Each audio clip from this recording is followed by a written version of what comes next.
اولم یرلذین کفروا ان السماوات والارض، کیا کافروں نے یہ نہیں دیکھا؟ لفظی ترجمہ تو یہ بنے گا، با محاورہ ترجمہ ہوگا کیا کافروں نے نہیں جانا، ان کے علم میں یہ بات نہیں آئی، ان السماوات والارض، کہ آسمانوں اور زمین، یعنی سارے آسمان اور زمین، کانتا رتقا، یہ آپس میں گندے ہوئے تھے، ملے ہوئے تھے، ففتقناہما، تو ہم نے ان کو پھاڑ کر جدا کیا۔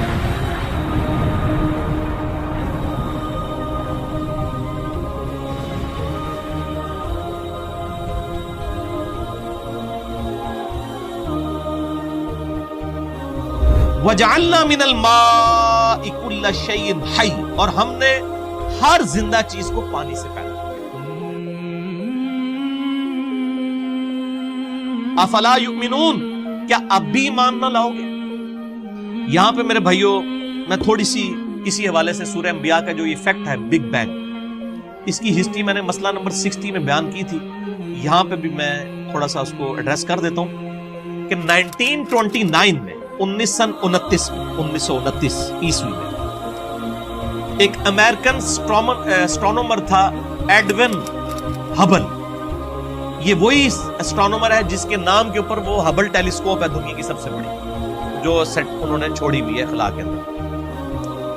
1929 میں اس نے ٹیلیسکوپ کے ذریعے چیز آبزرو کی کہ کائنات میں جتنے بھی سیارے اور ستارے نظر آ رہے ہیں نا، یہ ایک دوسرے سے دور جا رہے ہیں،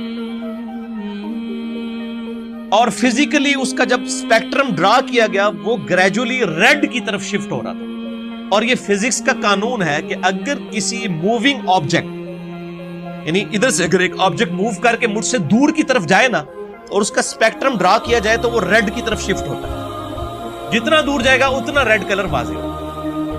تو اس نے جب اسپیکٹرم ڈرا کیا تو اس ریزلٹ پہ پہنچا کہ یہ تو سارے جو آبجیکٹس ہیں یہ تو موو کر رہے ہیں اور ایک دوسرے سے دور جا رہے ہیں۔ تو اس نے کہا کہ اگر یہ ایک دوسرے سے دور جا رہے ہیں تو یقیناً کوئی ایک وقت ایسا ہوگا کہ یہ سارے آبجیکٹس ایک ہی جگہ پر جمع ہوں گے۔ جیسے میں اپنے ہاتھ میں اگر 50-60 بنٹے پکڑ لوں شیشے کے بالز ایک جگہ اور میں ان کو یوں بکھیروں، ایک دوسرے سے دور جائیں گے نا، وہ ایک کامن پوائنٹ سے سٹارٹ ہو۔ اسی طریقے سے یہ جو اربوں ستارے ہیں یہ اگر ایک دوسرے سے دور جا رہے ہیں تو یقیناً ایک ایسا بھی لمحہ ہوگا کہ یہ ان کو ٹائم کو اگر ریورس کر دیا جائے تو ایک سنگل پوائنٹ سے وہ سٹارٹ ہوں گے۔ اور اس نے کہا وہ سنگل پوائنٹ ایسا ہے کہ جس کی ڈینسٹی تو انفینٹ تھی اور والیوم 0 تھی، اور سائنس میں کوئی ایسی چیز نہیں ہوتی کہ جس کی ڈینسٹی انفینٹ ہو، نہ ختم ہونے والی، اور اس کا والیوم، اس کا حجم 0 ہو۔ اس کا مطلب کیا ہے کہ عدم محض سے وجود بخشا گیا چیزوں کو، چیزیں موجود نہیں تھی اچانک پیدا ہو گئی۔ کریشن ایکس نہیں لو، کائنات اسے ول آف گاڈ کی وجہ سے پروڈیوس ہوئی ہے، عدم محض سے وجود بخشا گیا۔ اور اس بڑے دھماکے کو انہوں نے کہا کہ یہ بگ بینگ۔ اب بگ بینگ پہ میں نے مسئلہ نمبر 60 میں ڈیٹیل سے گفتگو کی، میں آج اس ڈیٹیل میں نہیں جاؤں گا ورنہ میری یہ گفتگو لمیٹڈ ٹائم میں کور نہیں ہوگی۔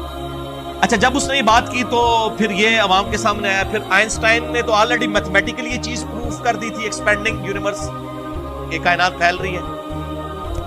جب یہ دو حقائق سامنے آئے، فزیکلی آبزرویشن بھی اور میتھمیٹیکلی، تو پھر لوگ اس تلاش میں شروع ہو گئے اگلے سٹیپ کے لیے کہ اگر وہ بگ بینگ ہوا تھا تو اس دھماکے کی باریک سی نوائز اور ریڈیشنز آج بھی موجود ہونی چاہیے۔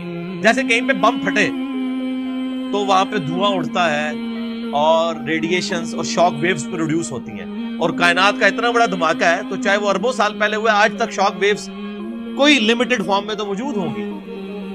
تو یہ دو سائنٹسٹ تھے، ان کا نام تھا، ایک کا نام تھا اے پینزیاز اور دوسرا تھا ڈبلیو ولسن۔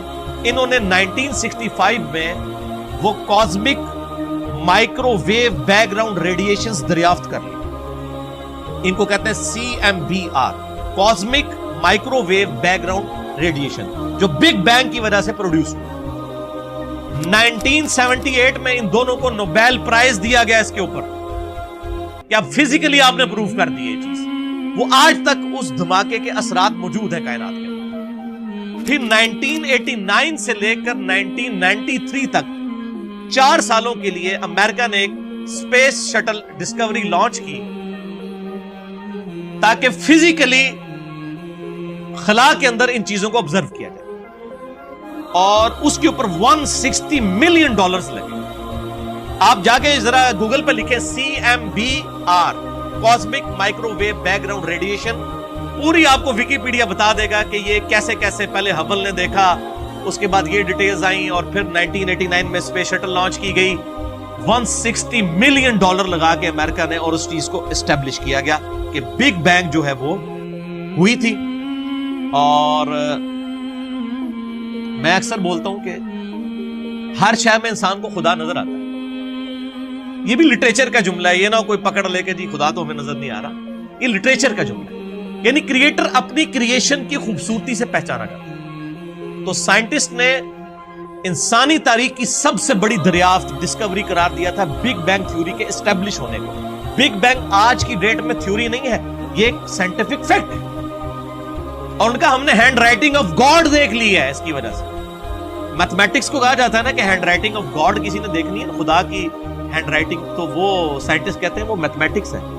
ہر فزیکل فینومینا کے لیے آپ ایکویشن بنا سکتے ہیں۔ اب چونکہ میں میکینیکل انجینئر ہوں، اور آپ کو پتا ہے انجینئرنگ جو ہے وہ تو اپلائیڈ سائنسز ہے، تو ہم لوگ ہر چیز کا میتھمیٹیکل ماڈل بناتے تھے، اور اس سے وہ چیزیں اسٹیبلش ہو جاتی تھی۔ تو میتھمیٹیکل ماڈل جو ہے یہ خدا کی ہینڈ رائٹنگ ہے۔ اب یہ نہیں کہ آپ کو کہ فزیکل ہینڈ رائٹنگ، یہ بھی لٹریچر کی زبان میں بات ہے۔ تو یہ سارے کے سارے فیکٹ سائنس نے اسٹیبلش کیے، اور الحمدللہ آج اللہ تعالیٰ کو اس حوالے سے سمجھنا آسان ہو۔